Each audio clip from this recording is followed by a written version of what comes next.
Capítulo séptimo. El alborozo general había llegado a su culminación, y el señor Coppen comenzaba a sentir la imperiosa necesidad de desabrocharse un par de botones del chaleco, pero semejante acto era, por desgracia, imposible, pues aquellos viejos patricios no solían permitirse tales libertades. Levert Kruger se mantenía en su sitio, tan tieso como al empezar la comida. El rostro del pastor Gunderlich no había perdido nada de su blancura y elasticidad.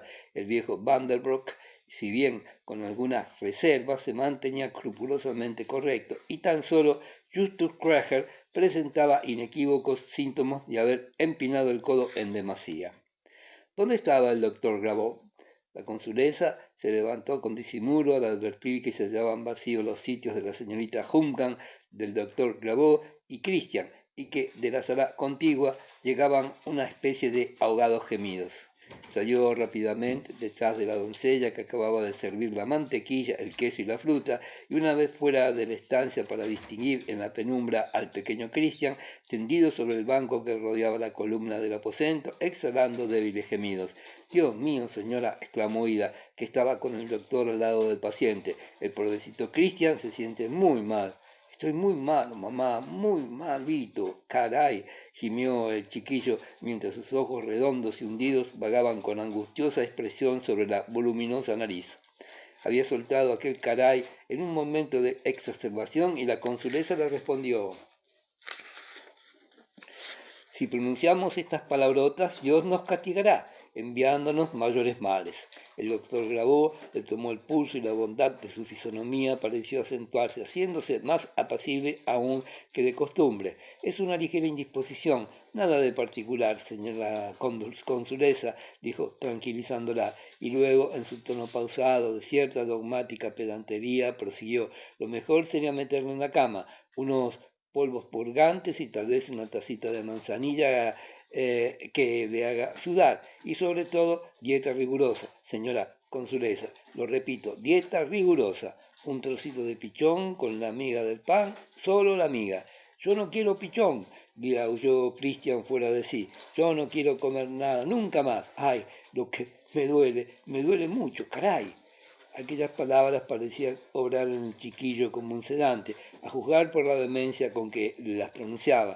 El doctor no pudo contener la risa, una risa indulgente y hasta con un dejo de melancolía. «Oh», decíase, «que no volvería a comer, el mocito, ya lo creo, viviría como vive todo el mundo. Su existencia transcurriría igual a la de sus padres, parientes y amistades, y 4 veces al día tomaría sabrosos bocados. En fin, alabado sea Dios. No sería precisamente él, Friedrich Graveau, que intentara dar al traste con las costumbres familiares de todas aquellas excelentes, ricas y simpáticas familias de negociantes. Acudiría en caso de ser llamado, recomendaría una severa dieta durante 1 o 2 días, un pedacito de pichón, una rebanadita de miga de pan, eso, y podía asegurar que por esta vez la cosa no pasaría a mayores.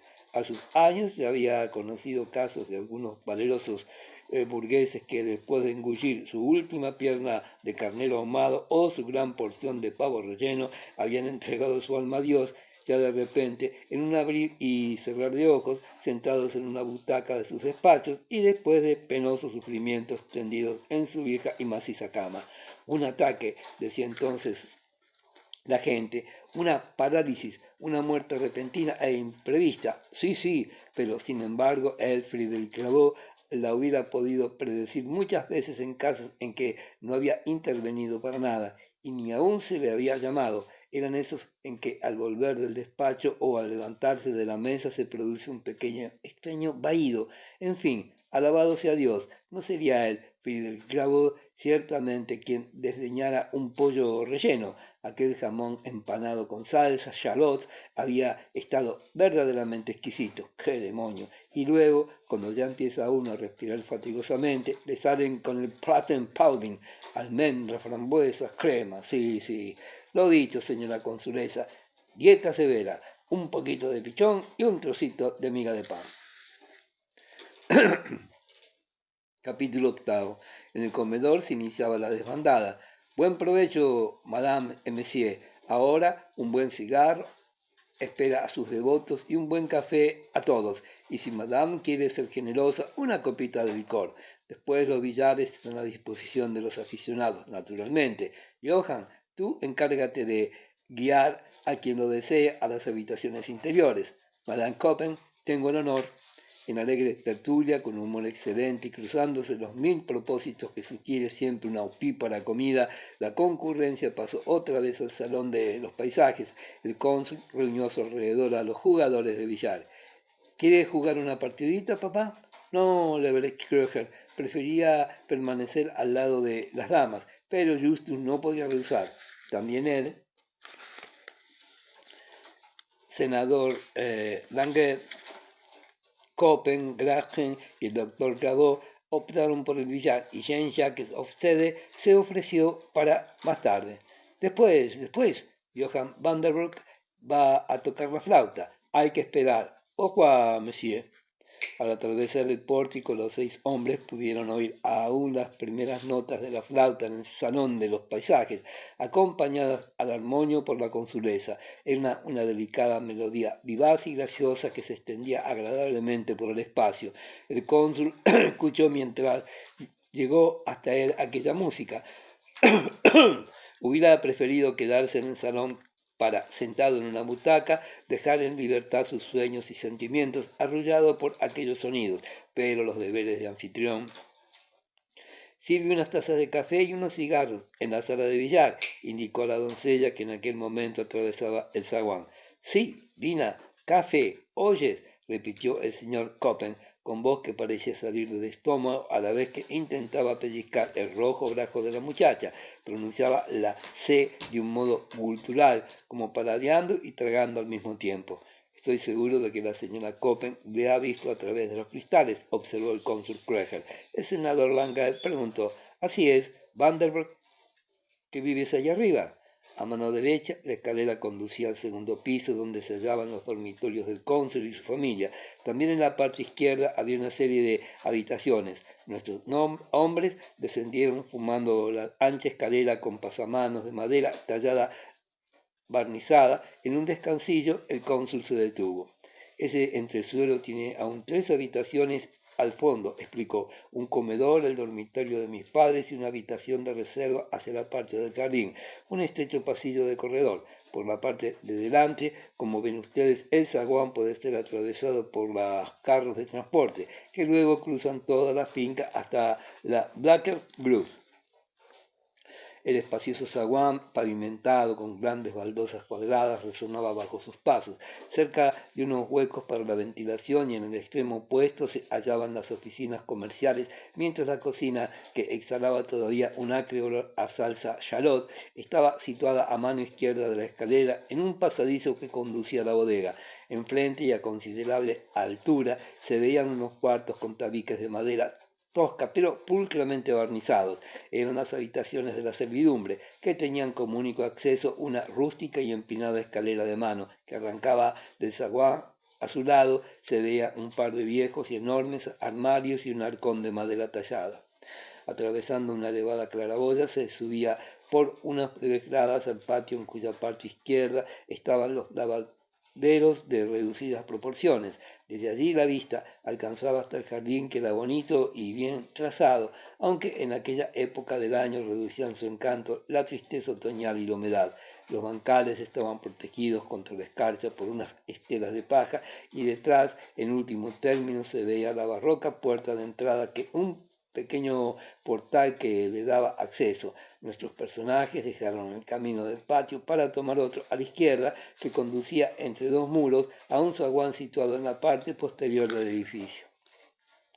Encontráronse allí con un resbaladizo tramo de escalera que llevaba a una bodega abovedada, de suelo inclinado y arcilloso, utilizada como granero, en el techo de la cual habían pendido una cuerda que servía para izar los sacos de grano.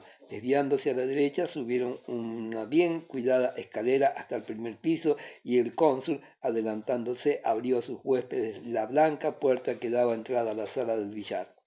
El señor Coppen se dejó caer extenuado en uno de los sólidos sillones que había adosado a las paredes de la espaciosa, fría y severa habitación.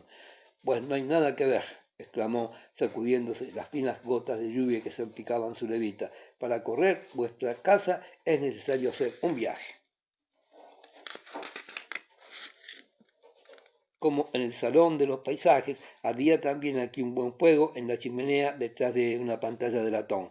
A través de los 3 altos y angostos ventanales se distinguían patios grises y húmedos y tejados.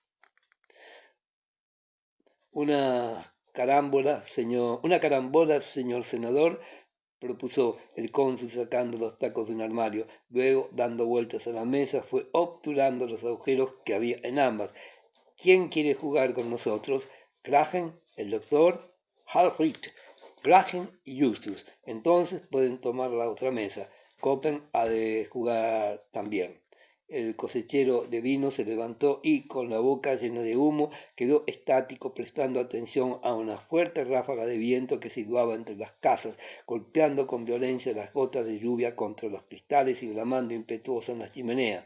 ¡Diablo! Exclamó lanzando una bocanada de humo. ¿Cree usted que el Guldenberger llegará a puerto? Vanderbroek, vaya un tiempo endemoniado. Las noticias de Transmude no eran en efecto muy satisfactorias. Así lo confirmó también el cónsul Krüger, sin dejar de dar tiza a su taco. Temporales en todas las costas, no había sido mucho peor. Vive Dios, el año 24, cuando en San Petersburgo desencadenóse aquella desastrosa galerna. Vamos, por fin llegaba el café. Le sirvieron y después de tomar unos sorbos comenzó el juego. Pronto se entabló una discusión sobre la unión aduanera. El cónsul Vanderbroek era un entusiasta de la unión. ¡Qué magnífica creación, señores! Exclamó volviéndose con vivacidad después de hacer una buena carambola hacia la otra mesa donde se había iniciado el tema. A la primera oportunidad deberíamos adherirnos. Sin embargo, el señor Coppen no era de esta opinión en modo alguno y defendía con de nuevo la posición contraria. Y nuestra independencia y nuestra libertad, dijo con aire ofendido mientras se apoyaba en su taco en agresiva actitud. ¿Qué adelantaremos con esto? ¿Consentiría Hamburgo en cooperar en la invención de Prusia? ¿Es que deseamos que se nos anexionen Vanderbroek? Dios nos libre. No, de ningún modo. Quisiera saber qué puede darnos la unión aduanera. ¿No estamos bien así? Sí, tú lo estás con tu vino tinto, Copen, y tal vez con tus productos rusos.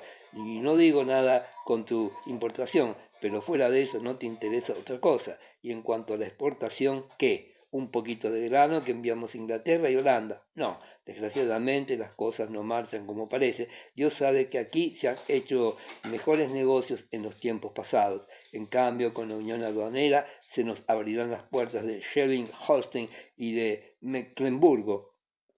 Hay que dar por descontado que el negocio, el verdadero negocio, prosperaría.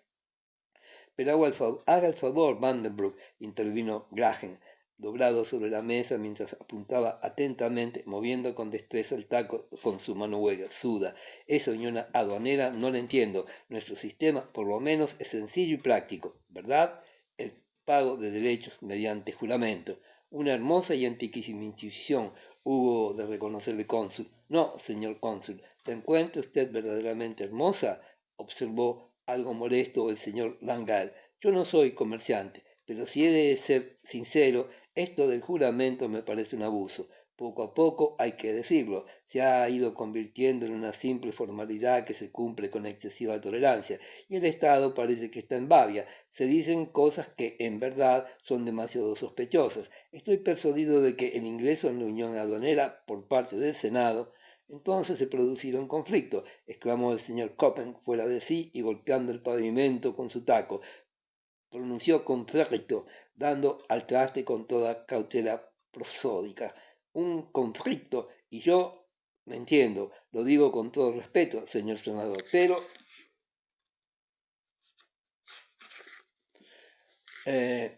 no tienen nada que hacer por su parte, Dios nos libre, y empezó a disertar con calor sobre las comisiones de arbitraje, los intereses nacionales, el juramento y los estados libres.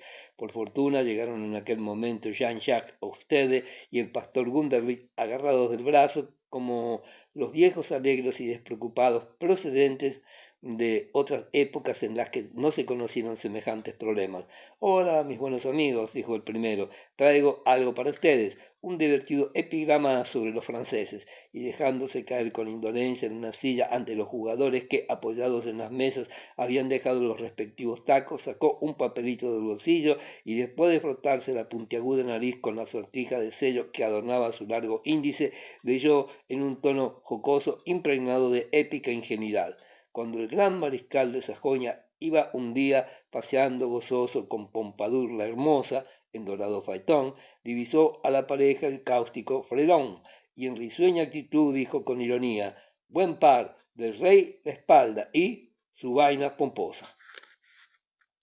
El señor Coppen quedó un momento perplejo, pero luego se rehizo y dejando a un lado sus conflictos y sus intereses nacionales, se sumó a la general carcajada tan estrepitosa que resonó en toda la sala. El pastor Gunderlich se había refugiado en el hueco de la ventana, donde reía a sus anchas, según podía observarse por el movimiento de sus hombros. Continuó la reunión todavía un buen rato. Obstede prodigó diversos chistes del mismo Jaez que traía preparados, y el señor Coppen, que acabó por desabrocharse todo el chaleco, se hallaba del mejor temple, puesto que se encontraba más cómodo que en el comedor. El poeta obsequió al auditorio con cómicas expresiones en dialecto bajo alemán y siempre que hubo oportunidad la aprovechó para repetir, cuando el gran mariscal de Sajonia, en verdad, el verso adquiría extraordinaria sonoridad, dicho con su voz de timbre grave. Capítulo 9. Era ya hora avanzada, hacia las 11, cuando la concurrencia que se había congregado de nuevo en el salón de los paisajes comenzó a retirarse. La consulesa, en cuanto hubo terminado el desmano general, se dirigió a sus habitaciones del piso superior para ver al doliente Christian, después de delegar en la señorita Hugman la misión de dirigir la recogida de la vajilla y además servicios. También la señora Antoinette se retiró al entresuelo. En cuanto al cónsul, se cuidó de acompañar a los invitados hasta el pie de la escalera, o mejor dicho, hasta la misma puerta de la casa en el zaguán. Un fuerte viento agitaba la lluvia en violentas ráfagas. Los viejos Kreger, cómodamente envueltos en sus abrigos de pieles, se metieron en su coche, que les había aguardado durante todas aquellas horas. Las lámparas de aceite que en las fachadas pendían de gruesas cadenas sujetas a sólidos brazos de hierro clavados en los muros, proyectaban una luz amarillenta, temblorosa y agonizante. A lo largo de la calle que en rápida pendiente descendía hacia el Trave, veíanse algunas casas de irregulares cuerpos, varias de las cuales tenían bancos en su exterior. Húmedas hierbas brotaban entre los intersticios del pésimo empedrado, y la iglesia de Santa María, azotada por la lluvia, destacaba su mole entre las sombras. Merci, dijo Leverkreger, estrechando la mano del cónsul que estaba de pie junto al coche. Merci, ha sido magnífico. En aquel instante se exhaló un rayo, haciendo temblar el carruaje. A continuación salieron el pastor Gunderlich y el corredor Graham, y después de expresar su gratitud emprendieron el camino de sus hogares. El señor Coppen, bien abrigado en una capa de 5 esclavinas y tocándose con un gran sombrero de copa de color gris, dio el brazo a su cara mitad y dijo con su voz más profunda: adiós, Vanderbroek.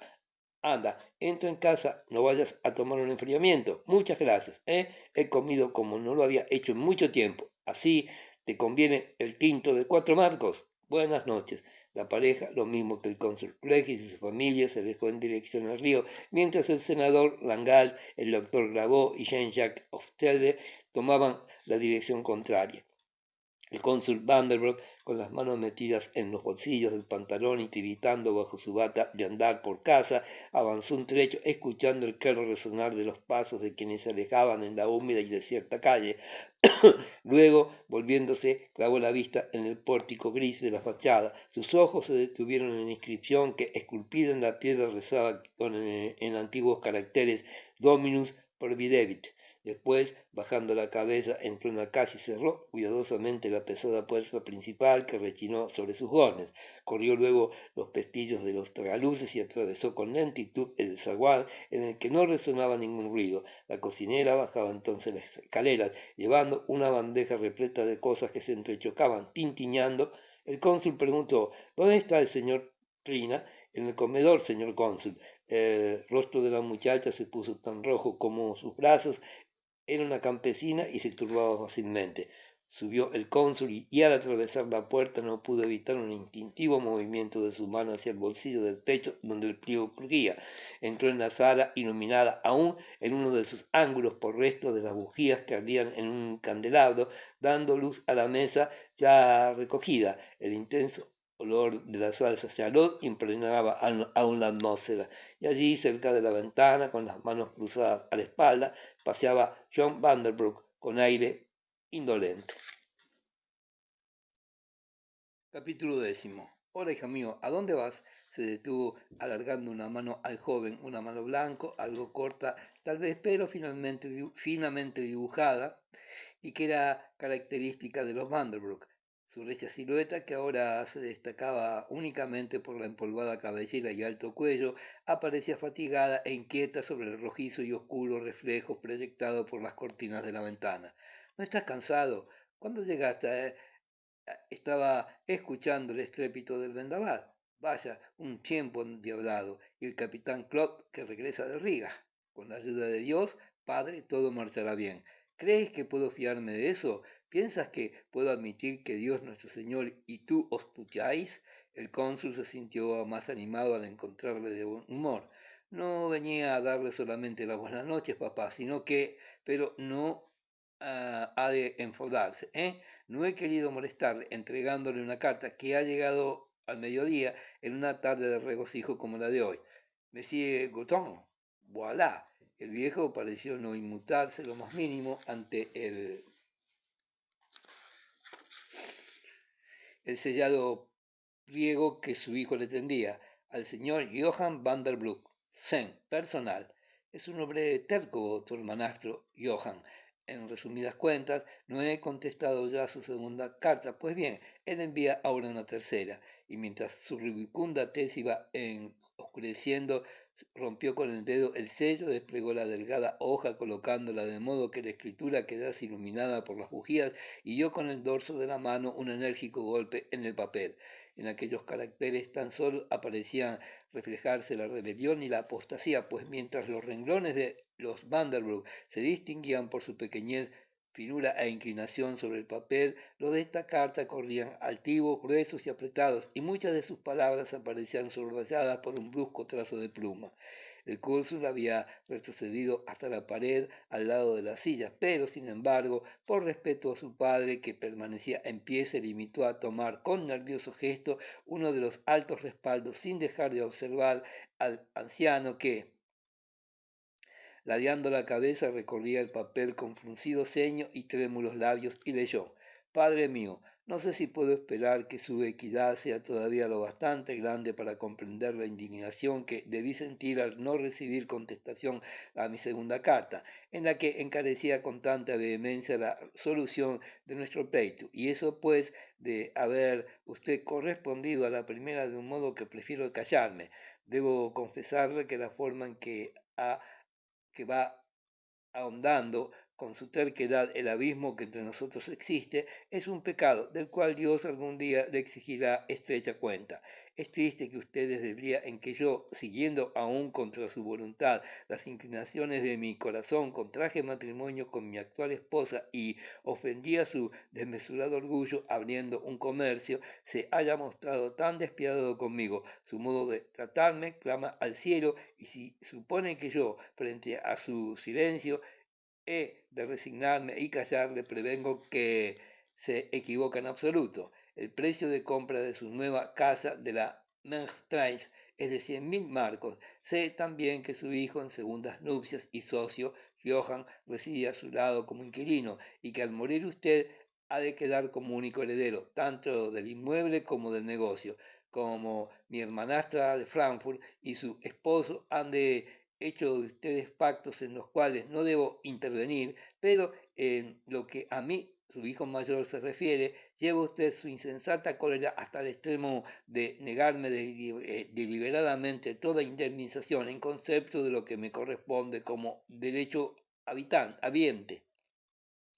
He soportado en silencio el hecho de que, al casarme y establecerme, se haya limitado a entregarme 100.000 marcos, adjudicándome otros 100.000 como única parte que pueda corresponderme de su herencia. No estaba yo entonces muy orientado sobre la cuantía de su fortuna. Ahora, no obstante, veo más claro y como en principio no puedo considerarme desheredado, le reclamo en este caso especial una indemnización de 33.335 marcos, o sea, un tercio del valor de compra de la casa. No quiero hacer juicios temerarios sobre las perversas y condenables influencias a las que sin duda debo el trato al que me veo sujeto, pero protesto contra él como cristiano y como comerciante, y le aseguro por última vez que en caso de que no respete mis sagrados derechos, renunciaré a respetarle como cristiano, como padre y como hombre de negocios.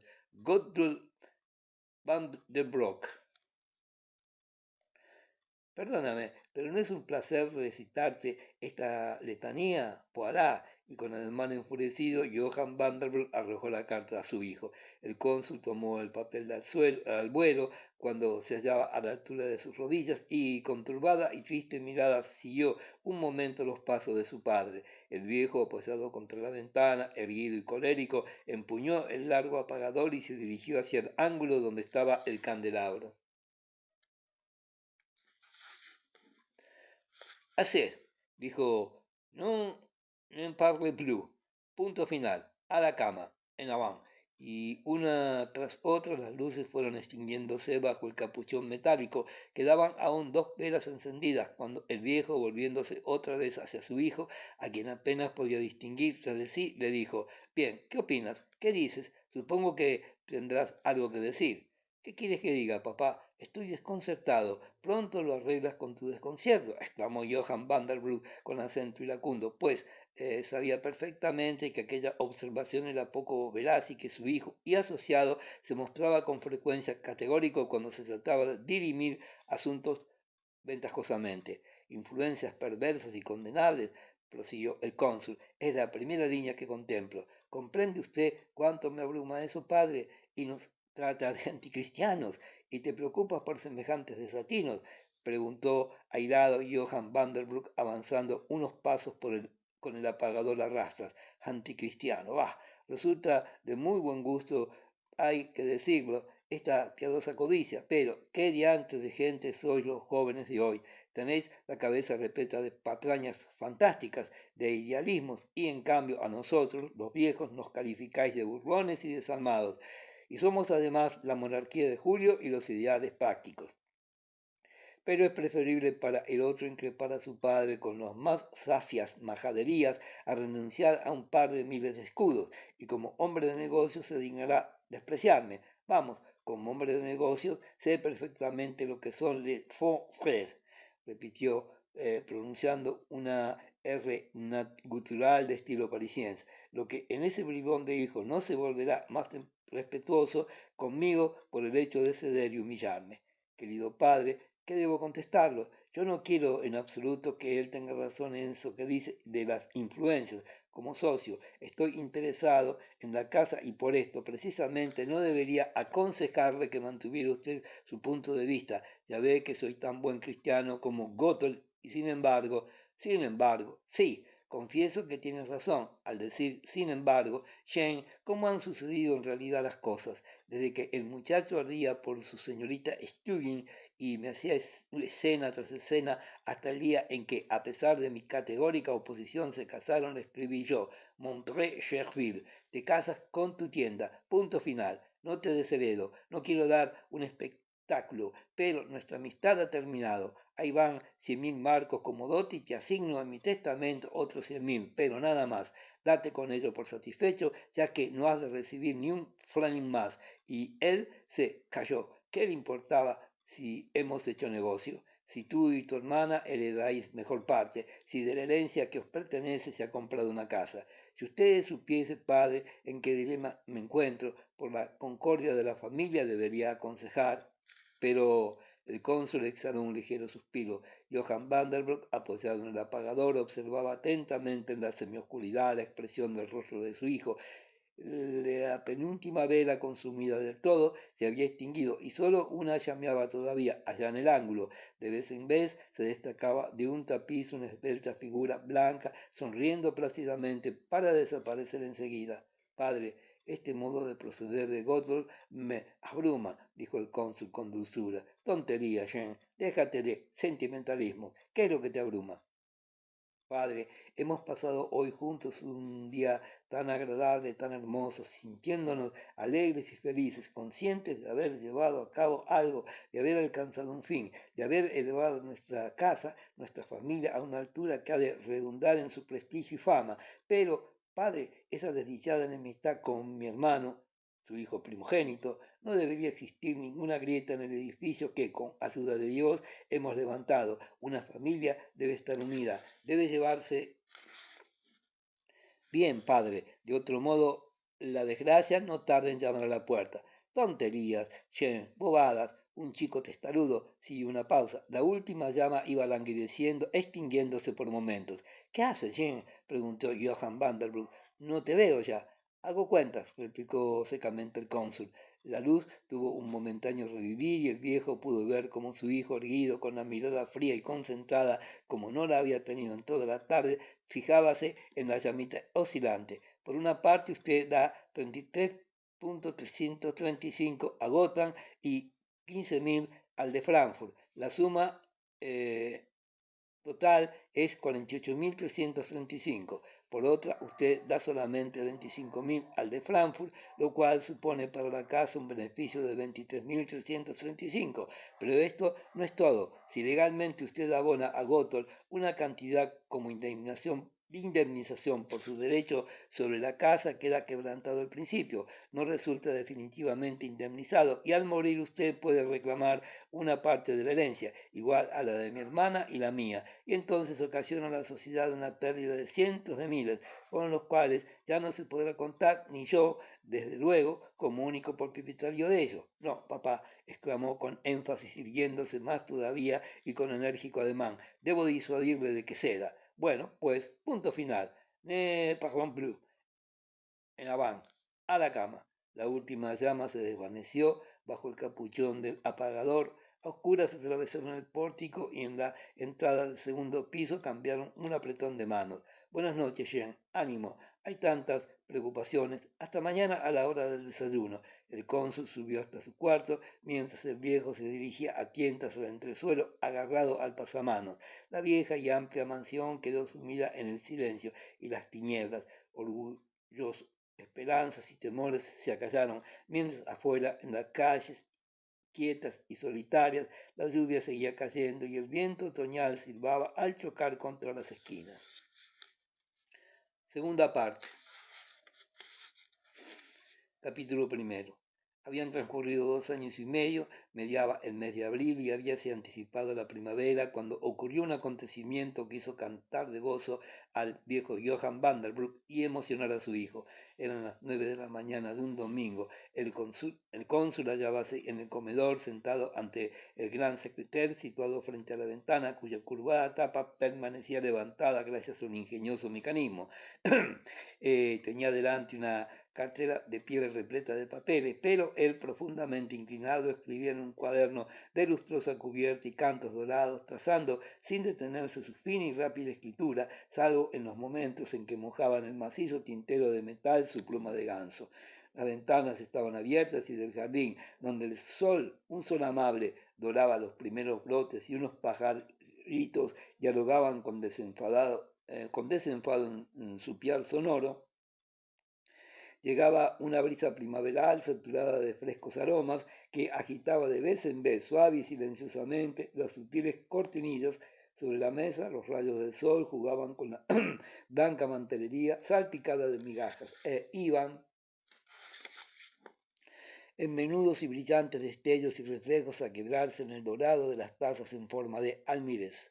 Las hojas de la puerta que daban acceso al dormitorio estaban abiertas, dejando pasar la voz de Johann Vanderbroek, que canturreaba una antigua y singular melodía de su repertorio. Un hombre bueno, un hombre familiar, un hombre complaciente, es quien hace la sopa y mece al niño, y de él dice la gente, huele a hogar.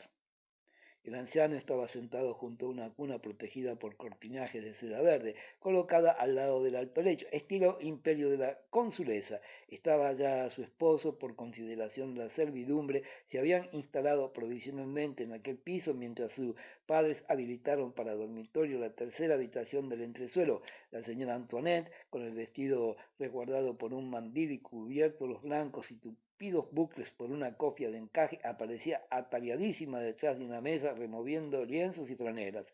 El cónsul Vanderbroek apenas se dirigía algunas miradas a la antigua estancia, tan absorto se hallaba en su trabajo. En su rostro se reflejaba una expresión de gravedad y recogimiento que casi parecía dolorosa. Tenía la boca entreabierta, colgante la mandíbula y, a intervalos, se velaban sus ojos. Escribía: hoy, 14 de abril de 1838, a las 6 de la mañana, mi querida esposa Elizabeth Krieger ha dado finalmente a luz, con la ayuda del Todopoderoso, una niña que recibirá en el santo bautismo el nombre de Clara. El Señor se ha mostrado lleno de misericordia, puesto que, en opinión del doctor Clavaux, el parto se ha anticipado, presentándose en difíciles circunstancias que han causado a Betsy fuertes dolores. ¿Dónde hallar un Dios como tú, Dios Sabat, que nos ayudas en todas las necesidades y peligros, enseñándonos a conocer tu voluntad para que vivamos en tu santo temor y preservemos en el cumplimiento de tus deseos y mandatos? Oh Señor, guíanos y condúcenos a todos mientras permanezcamos sobre la tierra. Y la pluma corría ligera, veloz, y aunque alguna vez se deslizara furtivamente un rasgo comercial, en cada línea había una invocación a Dios. 2 páginas después anotaba: he suscrito para mi pequeña hija una póliza de 150 escudos. Guíala, Señor, por tus sendas y dale un corazón puro para que merezca entrar un día en la mansión de la paz eterna. Bien sabemos lo difícil que es creer con toda la efusión del alma que el dulce niño Jesús sea nuestro, porque el menguado y negro corazón terrenal. Y 3 páginas más allá estampaba el cónsul un amén. Pero la pluma continuó resbalando, deslizándose con suave rumor entre las hojas, y sin dar reposo a la mano escribió sobre las ricas fuentes en que el fatigado peregrino saciaba la sed, sobre las sagradas heridas del Salvador, sobre las anchas o angostas sendas y sobre la divina grandeza. No hay que negar que el cónsul, tras alguno de aquellos párrafos, sentía deseos de suspender la escritura, soltar la pluma y aproximarse a su esposa o dirigirse a su despacho. Pero ¿cómo iba tan pronto a sentir cansancio de comunicarse con su creador y protector? ¿No sería un robo a él, al Señor, cesar en lo que iba escribiendo? No, no podía ser. Y en castigo de su impía vacilación comenzó a citar largos fragmentos de las Sagradas Escrituras y a rogar por sus padres, esposas, hijos y por sí propio, sin olvidar tampoco a su hermano Gotthold. Y finalmente, después de una postrera cita bíblica y de un triple amén, esparció arenilla de la salvadera sobre el trabajo y, respirando profundamente, se reclinó contra el respaldo de la silla. Cruzando ambas piernas, comenzó a hojear lentamente el cuaderno, deteniéndose en ciertos lugares para leer alguna fecha o reflexión anotadas con anterioridad, y de este modo sentía renacer su agradecimiento hacia la mano del Omnipotente que le librara de numerosos peligros. A través de su existencia tuvo la viruela con tal gravedad que todos temieron por su vida, y sin embargo consiguió salvarse. Otra vez, cuando aún era un chiquillo, asistía a los preparativos de una boda, entre las cuales contaba la destilación de una gran cantidad de cerveza. Entonces existía aún la costumbre de destilarla en casa, y el tonel fue dejado delante de la puerta. En esto ocurrió que el tonel le cayó encima con tanta fuerza y estruendo que tuvieron que acudir todos los vecinos, pudiendo entre 6 y de ellos levantarlo nuevamente. Él resultó herido y su sangre manaba en abundancia. Lleváronle a una tienda y, como aún diera señales de vida, fueron llamados el doctor y el cirujano. Todos procuraban consolar al padre porque se creía que ya no tenía salvación, y no obstante, ahí estaba. Dios Todopoderoso bendijo los remedios y le hizo restablecerse por completo. Como el cónsul había revivido en espíritu ese accidente, tomó de nuevo la pluma y no pudo menos de añadir, después del último amén: Señor, sí, te alabaré eternamente. En otra ocasión, siendo adolescente, hizo un viaje a Bergen donde Dios le salvó de un grave riesgo. Estábamos en la época de las corrientes, rezaba la crónica. Al llegar, los que van en expedición hacia el Polo Norte, que habían tenido que trabajar de firme para lograr un feliz término, ocurrió entonces que estando yo en la borda de la gabarra, con los pies apoyados en un caballete de madera y tirando de una cuerda para aproximar la barcaza al buque, se rompió la plancha que me sostenía y caí al agua. Salgo a flote una vez, pero no hay nadie lo bastante cerca para poder asirme. Vuelvo a zambullirme y a salir nuevamente, pero me encuentro con una gabarra encima de la cabeza. La gente se había congregado ansiosa de salvarme, pero el primer esfuerzo debía consistir en evitar que yo quedara aprisionado entre las dos embarcaciones, ya que incluso una cuerda lanzada en aquel momento no me hubiera sido de utilidad alguna.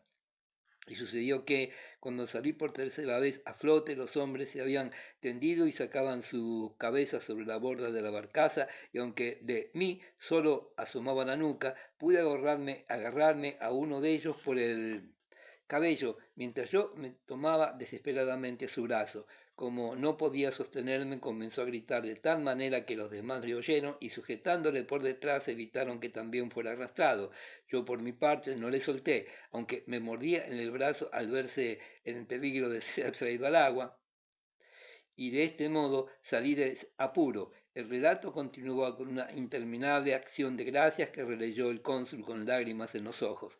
Podría citar otros muchos, decía en otra página, si me decidiese a revelar mis sufrimientos íntimos, pero, y al llegar a este punto, el cónsul comenzó a leer al azar unas líneas escritas en la época en que contrajo matrimonio y fue padre por primera vez. Aquella unión no había sido, forzoso reconocerlo sinceramente, lo que puede llamarse un matrimonio por amor. Su padre había tenido buen cuidado en llamarle la atención sobre la hija del opulento Creager, que, sin duda, podría aportar una buena dote a la casa, y puestos de acuerdo sobre ese punto, nunca desde entonces había dejado de honrar y respetar a su esposa, a quien consideraba como la compañera que Dios le había deparado. Algo semejante había sido el segundo matrimonio de su padre.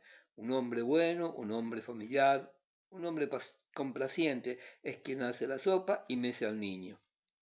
El anciano seguía tarareando su canción en el dormitorio. Lástima que diera tan poca importancia a los viejos apuntes y papeles. Solo vivía para el presente y se despreocupaba del pasado de la familia, lo que no impedía que alguna vez escribiera en el grueso cuaderno de cantos dorados, con su caligrafía pródiga en arabescos, algunas notas que solían rememorar sucesos referentes a su primer matrimonio. El cónsul examinó aquellas hojas más recias y ásperas que las suyas y que ya comenzaban a perder el color. Sí, veíase que Johann Vanderbroek debía de haber amado tiernamente a su primera esposa, hija de un comerciante de Bremen. A través de aquellas líneas tenía la sensación de que el único año en que vivió a su lado había sido el más hermoso de su vida. L'année le plus heureuse de ma vie aparecía escrito y subrayado con ondulado rasgo, con peligro de que la señora Antoinette pudiera leerlo. Gotthold había venido entonces al mundo, ocasionando el parto de la muerte de su madre. Sobre esto contenía el cuaderno reflexiones sorprendentes. Al parecer, Johann Vanderbroek había sentido ya un odio amargo hacia el nuevo ser, desde el instante en que sus primeros e inconscientes movimientos causaron a la pobre madre insufribles dolores, y le siguió odiando el día en que llegó al mundo, sano y rebosante debido al tiempo que Josefina, moviendo la exangüe cabeza entre las almohadas, exhalaba su último suspiro. Nunca había podido perdonar al extemporáneo intruso que, a ojos vistos, crecía robusto e inatacable, la muerte de su madre.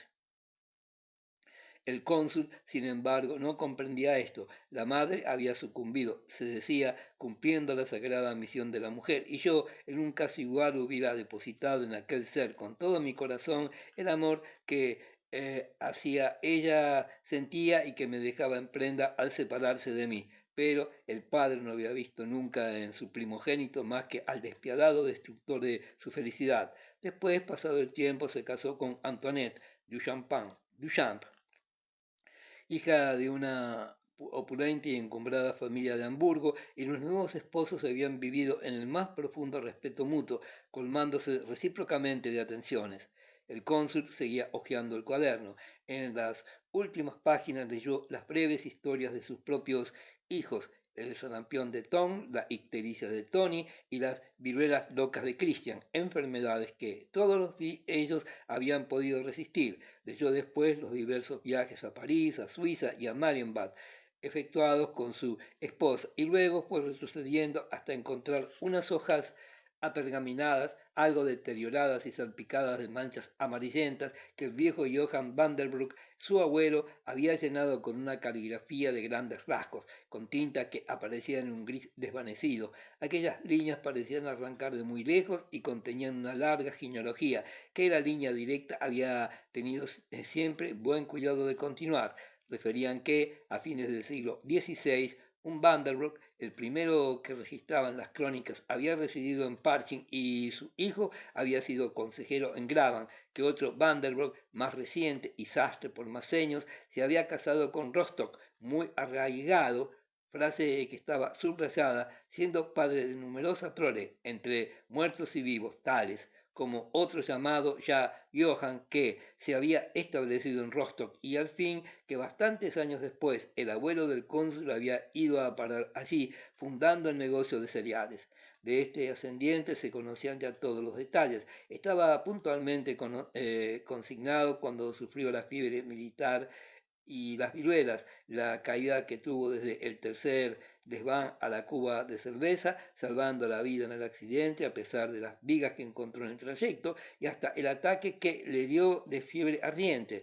Tampoco faltaban en aquellas notas algunas buenas exhortaciones y consejos para uso de sus descendientes. En cuidados caracteres góticos, miniados y orlados, se destacaba la siguiente sentencia: Hijo mío, atiende con ánimo tus negocios durante el día, pero emprende solamente aquellos que no te priven del sueño por la noche. Y luego anotaba que la vieja Biblia impresa en Gutenberg era de su propiedad y que debía pasar a su primogénito y de éste al suyo, y así sucesivamente. El cónsul Vandenberg aproximó la cartera para poder alcanzar más cómodamente los restantes documentos. Había viejas cartas amarillentas y deterioradas dirigidas por la inquietud de unas madres a sus hijos que trabajaban en lejanas tierras, cartas en las que habían escrito los destinatarios: bienvenida sea. No olvidaré lo que dice. No faltaban tampoco algunas de burgueses timbradas con los blasones y escudos de las ciudades libres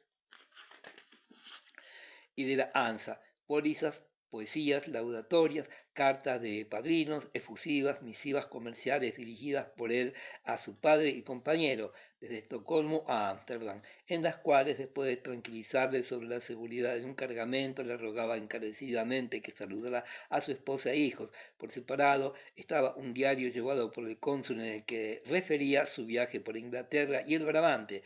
Era un cuaderno en cuya cubierta aparecía un grabado aburrible del castillo de Edimburgo y su mercado, y como tristes ejemplos se guardaban también allí las perversas cartas de Gotthold a su padre. Daba feliz remate a la colección la última composición poética de Jean-Jacques Hofstede.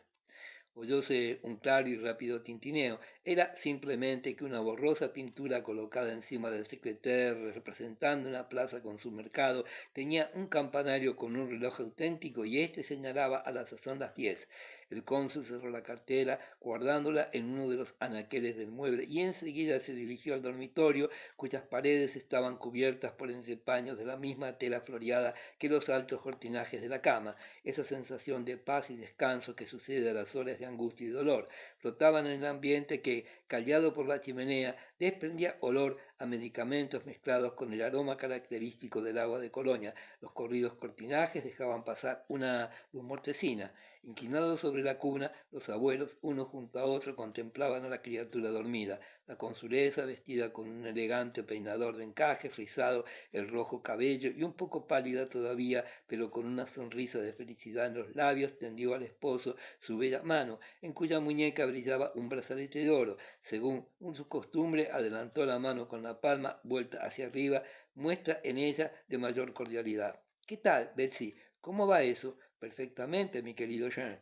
Reteniendo las manos entre las suyas, éste se aproximó a la cuna por el lado opuesto al que estaban sus padres, acercándose al rostro de la pequeña, que aspiraba el aire brusca y ruidosamente, y durante un momento absorbió aquellos efluvios cálidos, tiernos y conmovedores que saturaban la estancia. Dios te bendiga, dijo con dulzura, besando la frente de la niña, cuyos dedos diminutos, amarillentos y arrugados tenían cierto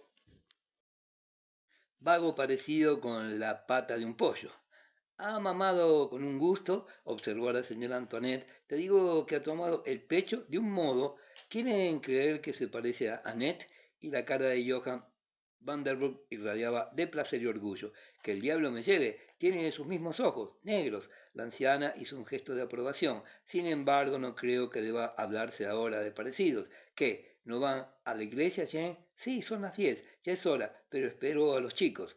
Estos se dejaban oír ya, bajando con gran alboroto la escalera, y percibíase también el siseo modelador de Carlota, luego, embutidos en sus abriguitos de piel, pues en Santa María hacía frío aún, entraron más tranquilos, con cautela en la estancia, no solo por atención a su nueva hermanita, sino porque cuando se va al oficio divino es preciso observar recogimiento. ¡Qué fiesta la de hoy! La cigüeña, de ágil musculatura, había traído, además de la hermanita, gran cantidad de magníficos regalos, una auténtica cartera de piel de foca para Thomas, una muñeca con verdadero, eso era lo más sorprendente, con verdadero cabello para Tony, un libro lleno de estampas coloreadas para la estudiesa Clotilde, que a pesar de ello se había dedicado tranquila y agradecida a los cartuchos de golosina que tampoco faltaban, y por último, para Christian, un teatro de títeres en el que aparecían un sultán, una muerte y un diablo. Después de besar a su madre y dirigir una mirada furtiva a través de las verdes cortinas de seda,